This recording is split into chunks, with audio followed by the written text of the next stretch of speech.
the toughest of time, or was it the toughest? मैंने बड़ा आपको पूछने को दिल चाहता है क्या कि 80s का जो ज़माना था, आपकी फिल्म तो एंड 90s में आई, उस पे भी बहुत सारा एक कंट्रोवर्सी बनी थी। हमने तो आपने तो कौन सा दौर देखा। जमाना नहीं देखा। अब हम जब 65 वॉर थी तो हम बेबीज थे, बिल्कुल। फिर 71 वॉर में हम फर्स्ट ईयर में थे, और हमने क्या नहीं देखा। हमने इस मुल्क में जो भी हुआ है, मैंने और उस्मान ने देखा, हमने सारी मूवमेंट देखी, हमने ख्वाहिश अपनी एक ड्रीम हमारी थी कि हम एक पॉलिटिकली अवेयर कॉन्शियस लोग हों, हमारे डेमोक्रेसी फले फूले, हम अपने लोगों को चुने, वो हम अपनी हुकूमत बनाए, फिर हम रिलैक्स करें 4-5 साल, फिर हम नई हुकूमत बनाए। तो ये तो हमारी ड्रीम है। तो post Bhutto and during the Zia era 80s में काम बहुत हुआ, लेकिन आर्ट्स में, देखिए एंटरटेनमेंट में। वो देखिए काम कैसे हमें इसलिए लग रहा है काम बहुत हुआ, लेकिन ये सोचे कि उस काम की भागदौड़ शुरू किसने कराई थी, क्योंकि वो शुरू हुआ था तो फिर आगे चला ना। बिल्कुल। तो ये तो होता है कि काम शुरू हुआ था, लोग लिख रहे थे, लोग काम कर रहे थे, मैं और उस्मान। मगर ये भी हुआ कि हमें बैन कर दिया गया, ये भी हुआ उस एरा के अंदर हमें काम नहीं करने दिया गया, क्योंकि हमारे मुल्क पे एक अजीब सी चीज़ है कि हम अगर किसी की कोई पॉलिटिकल एफिलिएशन है या उसकी काम के अंदर कोई बात है जो जो नहीं पसंद आई उस वक्त को, तो हम पूरे खानदान को उसका जो है ना उसकी सजा देते हैं। बिल्कुल। जो कि मुझे आज तक समझ में नहीं आई। भाई एक बंदा है, उसने एक फिल्म सोची है, उसका वो हक है वो सोचने का और फिल्म बनाने का, उसने बनाई, फिर दूसरे बंदे ने एक और फिल्म बनाई, but why are you penalizing the whole family कि वो कोई काम भी नहीं कर सकेंगे। और हमने वो सफर किया, ज़ियाउल्लाह के ज़माने में हमने बहुत सफर किया एज अ फैमिली, हर ज़माने में सफ़र किया है क्योंकि हम वो हैं, हम उसके हक में हैं तो ये वाले नाराज़ हैं, तो ये इनके हक में है तो वो वाले नाराज़ हैं। डू यू थिंक आर्टिस्ट पूरी दुनिया में हर जगह सफ़र करता है या पाकिस्तान में कुछ ज़्यादा हम ही? लोग ज़्यादा करते हैं क्योंकि हम समझ नहीं सके हैं।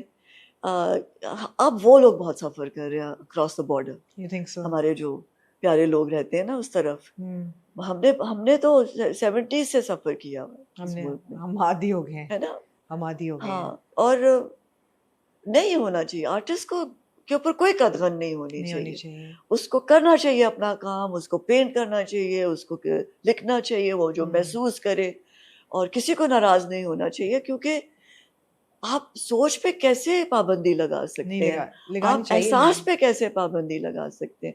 मैं जो महसूस कर रही हूँ, या मुझे किसी बात पे गुस्सा है, या मैं किसी बात पे नाराज हूँ, क्योंकि मैं आइडलिस्ट हूँ। बिल्कुल। मैं चाहती हूँ मेरे मुल्क के हालात बदले, मैं चाहती हूँ सड़कें ठीक हों, मैं चाहती हूँ पेवमेंट्स हों। मतलब आपने सड़कें चौड़ी की और आपने हमारी पेवमेंट्स हमसे ले ली। आपने सड़कें चौड़ी की, आपने दरख्त काट दिए, बगैर सोचे कि वो शहर जो बागों का शहर है, उसके अंदर किसी वजह से बागात थे, क्योंकि वो तप जाता था। तो आपने क्यों दरख्त काट दिए भाई? आप जैसे वो करें जिस तरह हांगकांग में हुआ था। वो उनके पास एक क्लिफ है, उस पे लोग रहते हैं, और उस पे जब आबादी बढ़ी तो उन्होंने क्या किया, उस पूरी सड़क को वन वे कर दिया। आप एक तरफ से आप चढ़ते हैं ऊपर और फिर पूरा घूम के फिर आप नीचे आ जाते हैं। जिसने अपनी स्ट्रीट्स में जाना होता है वो चले जाते हैं। उन्होंने अब दरख्त तो नहीं काटे, अपने जंगल नहीं तबाह किए, उन्होंने ट्रैफिक के निज़ाम को बदला। बिल्कुल। तो आप ये मुल्क में हम क्या करते हैं, हम सड़कें चौड़ी करते हैं, दरख्त काट देते हैं, सड़कें चौड़ी करते हैं, पेवमेंट्स को गायब कर देते हैं। तो वो जो पाँव चलने वाला हमारा सिटीजन है, वो कहाँ जाएगा? वो बच्चे कहाँ जाएंगे जो चलते हैं माओ का हाथ और बापों का हाथ पकड़ के? वो बुजुर्ग कहाँ जाएंगे जो पाँव चलते हैं? उनके सबके पास नहीं होते कि वो साइकिल हो या रिक्शा चले हो या बस पे बैठे। कुछ लोग पैदल भी चलते हैं, स्टूडेंट्स चलते हैं पैदल। आपने एक इतनी बड़ी एक्टिविटी को बिल्कुल आपने हमारी जिंदगियों से पेवमेंट ही निकाल दी। या उस पे तजावुजात होते हैं, या सड़क चौड़ी की नजर हो जाते हैं। इट्स अ हैज़र्ड, चलना उन पे खतरनाक है, उनके बीच और में फिर आप पॉटहोल्स उनके अंदर, जैसे मेरे साथ हुआ है, वो एक पेमेंट की वजह से अनइवन सरफेस से ही हुआ था। नहीं, वो खतरनाक है पेमेंट्स, बिल्कुल। तो आई डोंट नो हम कौन है। अभी हम समझ नहीं हाँ, पाए, मुझे लगता है हम नहीं, हम क्योंकि नहीं अभी समझ पाए। हमें ये समझ में नहीं आया कि गवर्नमेंट किस लिए बनाई जाती है हम्म, और उसका क्या काम होता है। हम्म, और जैसे होता है ना कि हमें बचपन में जब सिविक्स पढ़ते थे तो उसमें हम्म, था ना कि हमारे वो है ना, हमारी राइट्स एंड ड्यूटीज हैं एज अ सिटीजन। बिल्कुल। हमारे राइट्स हैं और हमारी ड्यूटीज हैं। मुझे लगता है वो राइट्स एंड ड्यूटीज का पन्ना ही फाड़ दिया हम्म, हमने। हमको सबको भूल फाड़ गए हैं दिया, हम कि फाड़ राइट्स दिया। And duties as a citizen हमारी क्या है, पुलिस ऑफिसर्स की क्या है, पुलिस मैन की क्या है। हम्म, सारे जो हमारे लोग जिनको हम अपना टैक्स देते हैं, जी बिल्कुल। उनकी ड्यूटीज हैं और हमारे राइट्स हैं। ये तो खैर एक बिल्कुल और तरफ हम निकल जाएंगे अगर हमने उनको बोलना शुरू कर दिया, जो कि इट्स लेकिन जरूरी है इम्पोर्टेंट टॉपिक। एब्सोल्युटली, बिल्कुल बिल्कुल बिल्कुल। सिटीजन्स को भी बोलना बहुत जरूरी है। क्योंकि जैसे हमारा घर नहीं है, सॉरी, हमारा घर है ना, हम उसको सजाते हैं, हम उसको संवारते हैं, उसकी सफाई करते हैं, डस्टिंग करते बिल्कुल हैं। बिल्कुल। हम ये तो नहीं होता ना साल में बकरीद डस्टिंग करें, हाँ, है ना, ईद या के ईद के ईद हम खाना बनाएं। हम बिल्कुल। एवरी डे करते हैं। हर रोज प्रूनिंग होती है, रोज गार्डन साफ होता है, ठीक होता है, पानी दिया जाता है। मुल्क भी ऐसे ही है, मुल्क भी ऐसे ही है, यू नो। होना तो तो चाहिए। बिल्कुल मुल्क भी ऐसे ही है जैसे हमारा घर। बिल्कुल। बहुत बड़ा एक लैंडमार्क था आपकी लाइफ में जब आपने फिल्मों में कदम रखा। लाहौर में you stepped in as a director as well, you produced your first film जब आपने नहीं, इंतहा एज एन बनाई। एक्टर भी तो गई ना मैं। एज एन एक्टर, हाँ, as as an an actor actor जब मैं फिल्मों में, गई हूँ एग्जैक्टली, फिल्मों मतलब में, एज एन तो एक्टर, देन सबने एज अ आईब्रोज डायरेक्टर। बड़े बड़े ऊंचे किए थे।